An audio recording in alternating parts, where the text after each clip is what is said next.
Bertin Kouadio-Conan, bonjour. Bonjour. Vous avez annoncé récemment des voyages prochainement en Europe et à Accra pour rencontrer les exilés politiques et en particulier Laurent Gbagbo et Charles Blé Goudé. Est-ce que vous pouvez nous en dire plus sur ces voyages prévus? Nous savons tous que Laurent Gbagbo est un acteur majeur de la crise. Sa vision, on doit en tenir compte. Ses observations, on doit les intégrer. Ses préoccupations doivent être intégrées. De toute évidence, je lui dois une visite, ne serait-ce que de courtoisie, pour que nous en discutions. C'est pourquoi j'ai projeté donc ce voyage d'abord à Accra, où se trouvent de nombreux Ivoiriens qui sont encore en exil et qui manifestent depuis quelque temps le désir de retourner. S'ils doivent revenir dans leur pays, ce que nous souhaitons, c'est que ce retour soit évidemment encadré. Qui sait qui est l'indiqué pour encadrer ce retour? C'est le ministre de la Réconciliation. C'est pourquoi la semaine prochaine, je vais à Accra pour quelques jours. Je vais rencontrer l'ensemble des Ivoiriens qui sont là-bas, dans les camps de réfugiés, y compris les leaders d'opinion qui sont là-bas également. Après, nous mettrons le cap sur l'Europe pour rencontrer le président Laurent Gbagbo et naturellement Charles Blé Goudé. Est-ce que vous avez un accord de principe avec Laurent Gbagbo sur une rencontre? La question est en cours, justement. Il est prévu aussi de rencontrer Charles Blé Goudé, qui souhaite aussi rentrer en Côte d'Ivoire. Bien entendu, vous savez très bien qu'entre Blé Goudé et moi, c'est fluide. Nous nous parlons tous les jours. Donc avec Blé Goudé, je n'ai pas besoin de négocier un accord préalable pour le voir. Il est disposé à me rencontrer à tout moment. Le président Laurent Gbagbo sort de prison. C'est un ancien président de la République qui a un agenda. On a besoin donc de discuter de ces questions avec lui pour avoir sa disponibilité, son accord, pour le rencontrer. Je vous dis que la question est en cours. Vous avez été reçu au mois de janvier par Henri Konan-Bédié, à la demande de Macky Sall, a bien précisé le président du PDCI. Est-ce que ça veut dire que, selon vous, les leaders de l'opposition ont encore du mal à vous pardonner cette position de la présidentielle de participer au scrutin quand eux avaient décidé de le boycotter? C'est humain l'attitude qu'ils adoptent. Surtout quand on considère que je suis le fils du président Bédié, je comprends que son souhait aurait été que je le suive dans sa démarche de boycott. Vous voyez, moi je vais être cohérent dans ma vie, dans ce que j'ai choisi de faire, la politique. Je vais être cohérent. Je ne m'engagerai jamais par culture politique dans les boycotts, en plus actifs. Ça suppose qu'on met les vies des citoyens en danger. Je n'ai pas suivi cette voie.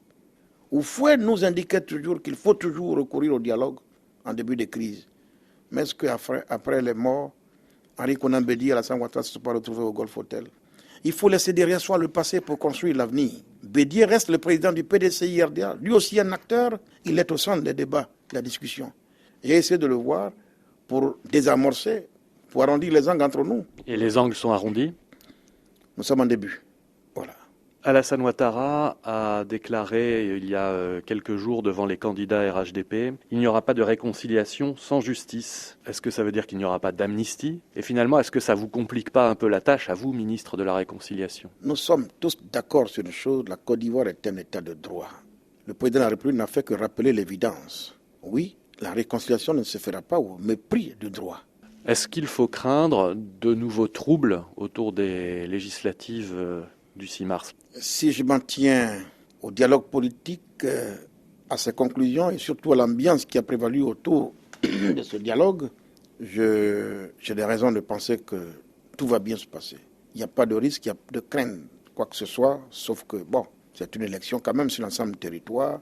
Évidemment, nous multiplions les contacts avec les populations, les acteurs, pour sensibiliser, pour éduquer, pour amener les Ivoiriens à comprendre qu'en définitive, la violence, depuis une trentaine d'années, ne fait pas de bien à la Côte d'Ivoire. Je crois que les Ivoiriens nous le disent, nous le font savoir au quotidien. Ils commencent à être un peu fatigués de toutes ces choses et j'ai bon espoir qu'on va s'en sortir.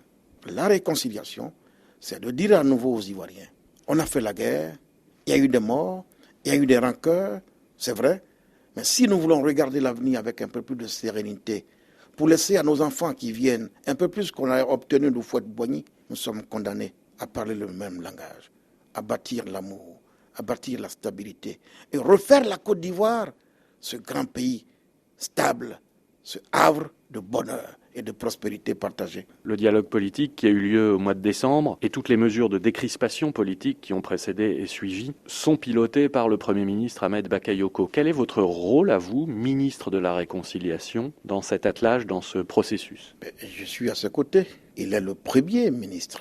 Et puis moi, j'ai été nommé après que Le président Ouattara a déjà déclenché la procédure. Elle était en cours. Et le Premier ministre la conduisait si bien déjà. Et il m'associe déjà. J'ai participé à toutes les séances, le dialogue politique, la rencontre entre la direction du FPI et lui-même. Et il m'a invité. C'est ensemble que nous travaillons. Monsieur le ministre Kakabé, merci.